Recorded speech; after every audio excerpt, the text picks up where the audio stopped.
designs. So applications made for approval after the date that the rule would finally go into effect. So there's no retrospective element to this. It's really a going forward kind of thing. Okay. Douglas, if you can unmute yourself and ask a question. Hey, Jeff, do oxygen masks, can they contribute to a fire? And is that considered in testing? So oxygen masks, so the short answer is it depends. There are requirements for the masks to meet. Now, under the current standards, I think it's a fairly prescriptive requirement, and it's a Bunsen burner test, and it kind of tends to screen out some really bad materials. I mean, the oxygen from the oxygen generator, can that contribute to a cabin fire?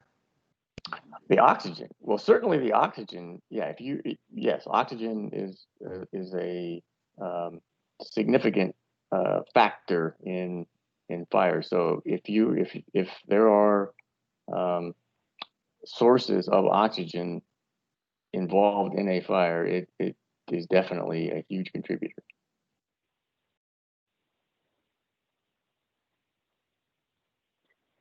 So, Jeff, M27500 specification is kind of like a shopping of possible constructions that you can that a manufacturer with different slash sheet components from 22759 or 81044 and different jacket materials.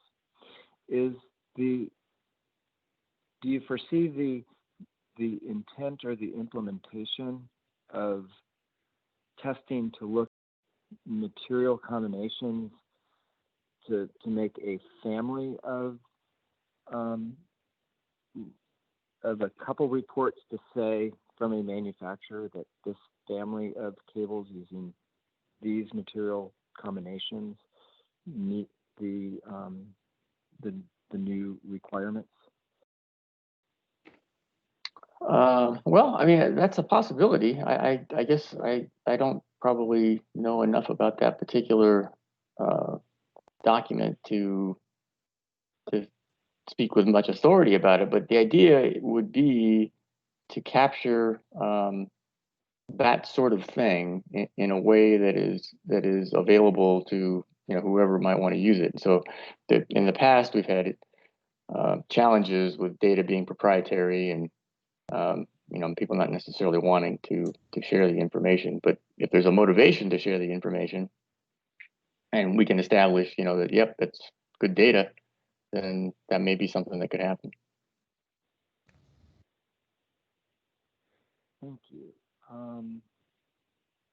Does anybody else have a question for Jeff? Yeah, this is Nathan from Wiremasters.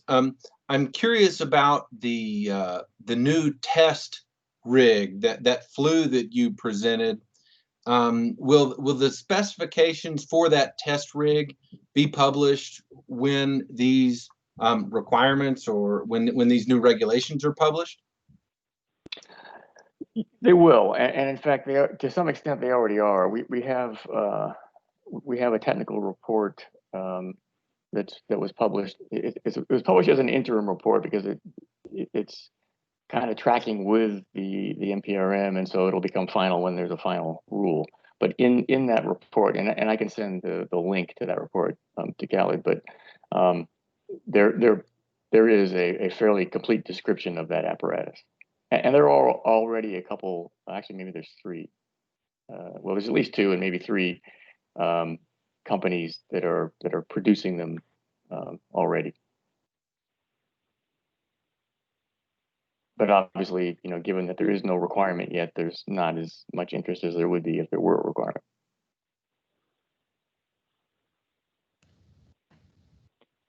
Stephen, I see that you have your hand raised. Yes, Steve Gullard from Judge Wire. You just mentioned, Jeff, that the requirement's not. what's the timeline for requirements to be defined if this rule is approved and published? I anticipate that we as manufacturers will suddenly be faced with a large influx of requests for demonstration for ability to certify it to the new test method. Sure. Yeah. Well, so I mean, it will be defined before we can come out with something final on the rule. All of that will be finalized and defined. And really, it's a matter of coming up with the specific test performance parameters that achieve the same thing that we got with large scale testing. And so it right now there don't appear to be a lot of marginal materials, but specifically with wiring. It appears like they're really pretty darn good or they're not. So yeah, I don't think that's going to be a huge issue, but there is a lot of interest in some of the details. And obviously with any test method, the way that you set up the test method and how you specify the parameters dictate the exact type pass-fail criteria that you would have. And so it's just some of that refinement that's going on. But certainly before we can publish the final rule, we would have to have all of that finalized and published, and we will.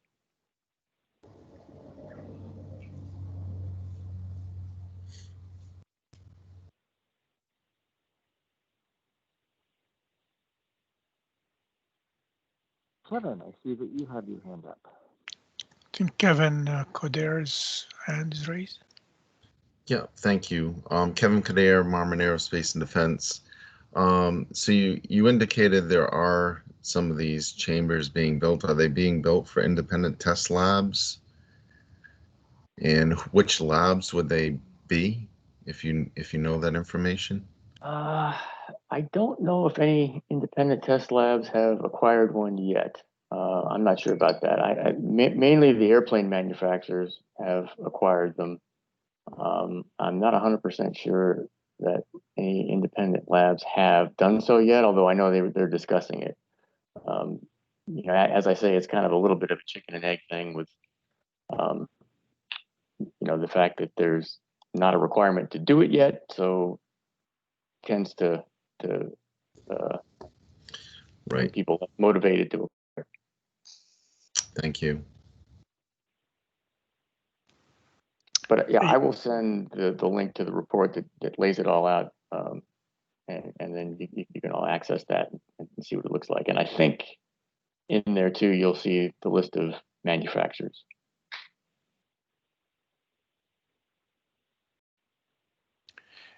Jeff, hi, this is Khalid Masri. I have a question.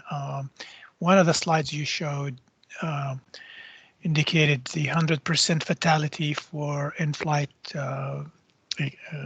ignited fires, as opposed to, I think it was 0 fatality on the ones that. Yeah. Can you elaborate a little bit on that in a layman term in a bit? These kind of results? Yeah, I mean, so I without kind of delving into the specific events too deeply, the main point was that the in-flight event was a fire that occurred in a part of the aircraft that is not accessible in flight. So the fire was allowed to grow until the airplane could be landed. And by that time, it had grown sufficiently large that there was incapacitation and other things that happened. And the net result is nobody was able to evacuate the airplane. The other event was an accident on landing that resulted in a post-crash fire. But a more modern airplane, better materials, and even though ultimately the airplane was destroyed, the fire growth took place at a rate that still allowed everybody to get out of the airplane. That's basically the message. Thank you. And we have 3 more minutes for more questions for Jeff. Okay, well, I don't see any hands up. Looks like we've exhausted our time, and close to the end of the session. We like to thank Jeff and all of you for participating in this webinar today. The recording will be made available to you. And with that, I'd like to thank our presenter and the chair of the Aerospace Committee for his assistance. And I'd like to wish you the pleasant rest of your day. Thank you very much. Thank you, Thank Jeff. you. Right. Thank you. Thank you very much. Thanks.